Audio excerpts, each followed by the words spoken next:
Bonjour à tous. Je vais revenir sur la grosse actualité de la semaine dernière, cette histoire de censure, où la représentation, nos députés, qui sont censés représenter les Français, se sont vautrés dans une certaine infamie. Alors je pense notamment au LR. Le 7 septembre, Laurent Wauquiez nous dit: nos lignes rouges sont claires, pas d'augmentation d'impôts, pas de baisse des pensions pour la France qui a travaillé toute sa vie, le maximum d'économies sur la dépense publique. Et donc, le 16 octobre, il refuse la censure et soutient un budget socialiste, hausse des impôts et des taxes, explosion de la dépense publique, les fameuses lignes rouges effacées en 5 semaines. Incroyable. Comment se tirer une balle dans le pied pour les municipales et la présidentielle? Eh bien, c'est fait. Monsieur Wauquiez ne sera plus jamais crédible et on peut oublier ses espoirs pour la présidentielle de 2027. Franchement, c'est... Oui, ciao Pantin. Mais je vais vous dire, LR n'a plus aucun droit de se revendiquer comme un parti de droite. Ce sont des dérivés, des supplétifs d'extrême centre, comptables, co-responsables du saccage du pays par Macron. Quelle cruelle désillusion. Mais je vais aller encore plus loin. Que les socialistes tournent Kazakh, lâchent la gauche unie, NUPES ou autre, que sais-je, et se précipitent au chevet de la Macronie galopante pour un plat de lentilles. Cela ne m'étonne guère. On a toujours vu agir les socialistes d'une certaine façon. C'est inscrit dans leurs fibres. Mais que des prétendus gens de droite en fassent autant, on peut en tomber à la renverse.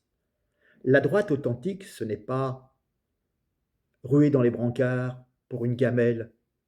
Ce n'est pas trembler à l'idée de reconquérir l'électorat. Ils préfèrent s'accrocher à son strapontin de ministre ou de député. Mais non, c'est pas ça. Être de droite, c'est se dresser pour imposer ses idées, ancrées dans des convictions inébranlables.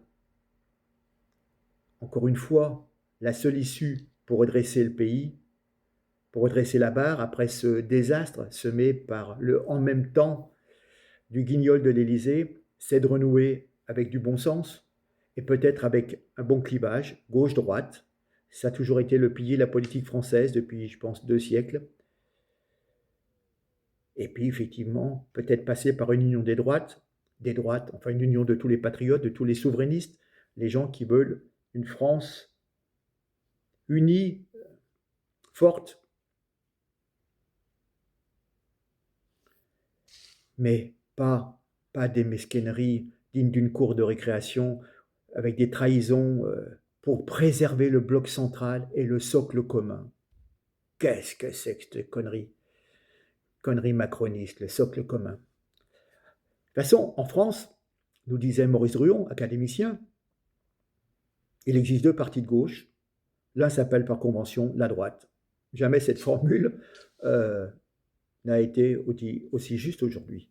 Et puis, ressortons cet adage usé jusqu'à la corde. En France, nous avons la droite la plus bête du monde. Mais c'est flagrant chez les républicains. Hein. Comment certains, j'appelle ça les pantins, osent se réclamer des héritiers du gaullisme? Mais j'en tombe à la renverse. On pouvait éprouver une certaine estime, un intérêt pour Laurent Wauquiez.